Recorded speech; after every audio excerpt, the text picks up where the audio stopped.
శ్రీమహాగణాధిపతయే నమః. సరస్వత్యై నమః. శ్రీగురుభ్యో నమః.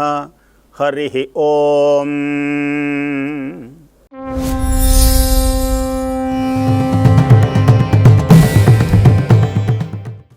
చౌటుప్పల్లో వేంచేసి ఉన్నటువంటి పుణ్యలింగేశ్వర స్వామి వారి దివ్య చరణారవిందములకు శతసహస్ర కోటి ప్రణామములు సమర్పిస్తూ, మానవ జన్మ సార్థకతం కావాలి అంటే పుణ్యం అనేటువంటిది చాలా ప్రాధాన్యత వహిస్తుంది. మానవుడు పరిపూర్ణుడు కావాలి అంటే ఈ పుణ్యమే మన వెంట, జంట, కంట, ఇంట ఉండేది.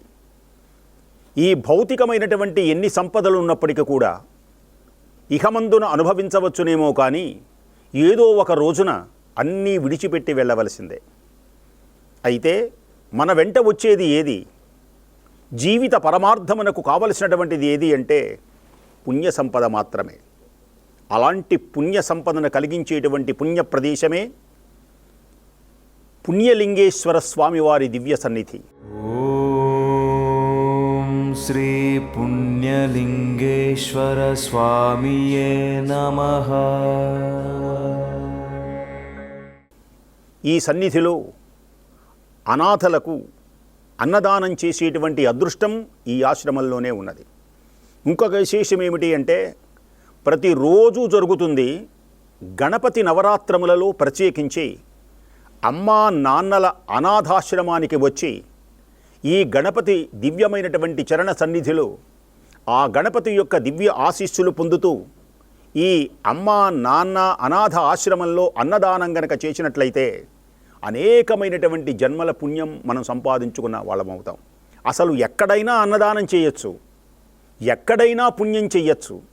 ఒక ఆవు ఉన్నదనుకోండి, ఆవు దేహంలో ఉన్నటువంటి రక్తమే పాలుగా ఇస్తుంది అని అందరూ చెబుతారు. రక్తమే పాలుగా మారుతుంది అని. అయితే చెవు దగ్గర పిండితే పాలు రావు, అలాగే మరొక చోట పిండితే పాలు రావు. ఒక్క పొదుగు చోట పిండితేనే పాలు వచ్చినట్లుగా అనేకమైనటువంటి ప్రదేశములలో అన్నదానం చేయవచ్చు. కానీ ఈ పుణ్యలింగేశ్వర స్వామి వారి యొక్క దివ్య చరణ సన్నిధిలో అందులో అనాథలైనటువంటి వారికి కనుక ఇస్తే సాక్షాత్తు నారాయణునికి సమర్పించినంత పుణ్యమని, అలాంటి పుణ్యమైనటువంటి ఈ ప్రదేశమునందు గణపతి నవరాత్రములు జరుగుతాయి. అలాగే ఆశ్వీజ మాసంలో దేవీ నవరాత్రములు జరుగుతాయి. కార్తీక మాసం మొత్తం హరిహర వైభవంగా అత్యద్భుతమైనటువంటి అభిషేకాలతో మారుమురోగుతుంది. ఈ ప్రదేశంలో 12 జ్యోతిర్లింగాలు మనకు దర్శనమిస్తాయి. ఈ మధ్యలో పుణ్యలింగేశ్వర స్వామి ఎక్కడా కూడా ఈ ప్రపంచంలోనే ఈ పేరు మనకు కనబడదు. 12 జ్యోతిర్లింగాల పేర్లున్నాయి, పంచారామాల పేర్లున్నాయి, శివునికి అనేకమైనటువంటి పేర్లున్నాయి. కానీ ఈ ఒక్క ప్రదేశంలోనే, ఈ భూమండలంలో అంటే ఈ ప్రపంచంలో పుణ్యలింగేశ్వరుడు అనేటువంటి పేరుతో స్వామి ఇక్కడ వెలిసినటువంటి ఈ ప్రదేశంలో గణపతి నవరాత్రములు జరుగుతాయి. గణపతి అంటే ఏమిటి? మొట్టమొదటగా శాస్త్రం ఏమి చెప్పింది అంటే ఆదౌ పూజ్యం గణాధిపః. మొట్టమొదటగా పూజలందుకుండేటువంటి వ్యక్తి ఎవరు అంటే గణపతి. వేద సంహితమైనటువంటి విశేషం. మొట్టమొదటగా సృష్టిలో ఉద్భవింపబడినటువంటి రంగు పసుపు రంగు. అందుచేతనే పసుపు ముద్దతో గణపతిని అర్చించాలి. వినాయక చవితి నాడు 2 స్వామివారికి పూజ చేస్తారు 2 సార్లుగా. ఒకటి పసుపు గణపతి, రెండవది మట్టి గణపతి. ఆయనను వినాయకుడు అంటారు. వినాయకునకు గణపతికి కొంచెము తేడా ఉంటుంది. ఆది యందు ఉన్నటువంటి వ్యక్తి ఎవరు అంటే గణపతి. అందుచేతనే వేదం ఓం గణానాం త్వా గణపతిగుం హవామహే కవిం కవీనాముపమశ్రవస్తమం జ్యేష్ఠరాజం బ్రహ్మణాం బ్రహ్మణస్పత ఆనశృణ్వన్నోతిభిः సీదసాదనం. ఓం శ్రీమహాగణాధిపతయే నమః. సరస్వత్యై నమః. శ్రీగురుభ్యో నమః. హరి ఓం. గణానాం త్వా స్వామి నీవెవరివి? గణానాం, గణములకు, గణానాం అంటే షష్ఠీ విభక్తి అన్నమాట. షష్ఠీ విభక్తిలో కిన్, కున్, యొక్క, లో, లోపల అంటారు ప్రత్యయములలో. యొక్క అని ఇచ్చినా అది షష్ఠీ విభక్తే. కి, గణపతి కి అన్నాం అనుకోండి, అది షష్ఠీ విభక్తే. గణపతునకు అన్నాం అనుకోండి, అది షష్ఠీ విభక్తే. గణపతిలో అన్నాం అనుకోండి, అది షష్ఠీ విభక్తే. ఇక్కడ గణానాం, గణానాం అంటే గణములకు బహువచనం అన్నమాట. అంటే గణములు అంటే ఒక సమూహం. ఈ భూమిపైన 84 లక్షల జీవరాశుల విభాగాలు ఉన్నాయి. ఇదొక సమూహం.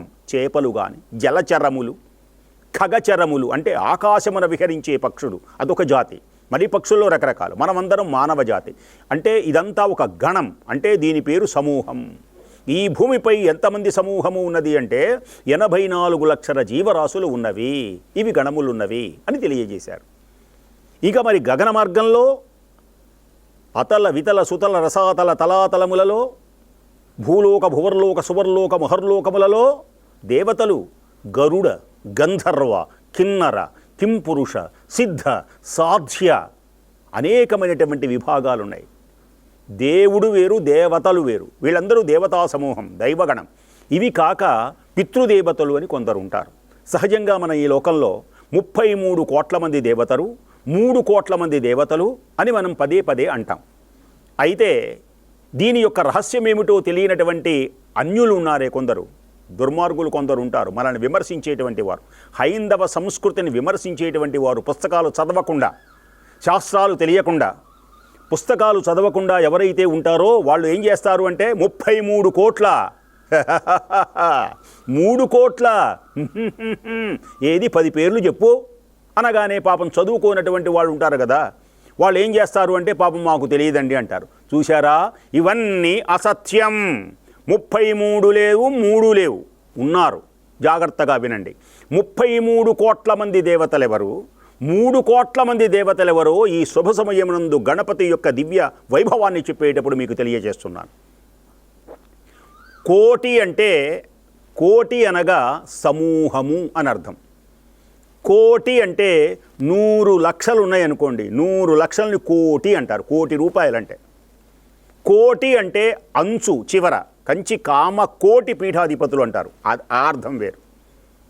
అంటే ఇప్పుడు మనం తీసుకునవలసిన అర్థం ఏమిటి అంటే, సంస్కృతంలో కోటి అంటే సమూహం, 3 కోట్లు అంటే 3 కోట్లు అంటే ముగ్గురికి సంబంధించిన సమూహం. ముగ్గురు ఎవరు? బ్రహ్మ, విష్ణు, మహేశ్వరుడు. బ్రహ్మగారి యొక్క సమూహం, విష్ణువు గారి యొక్క సమూహం, వీళ్ళ సమూహం, ఇవి కలిపి 3 కోట్లు. మనం కూడా ఒక ఎమ్మెల్యేని పిలిచామనుకోండి, ఒక పార్టీ, ఆయన సమూహం వేరు, ఆయన గ్రూపు, ఇంకొక సమూహం వేరు. ఇలాగే బ్రహ్మ, విష్ణు, మహేశ్వరుడు, ఇది 3 కోట్లు. అర్థమైంది. 33 కోట్లు ఏమిటి? 33 కోట్ల దేవతలు అంటే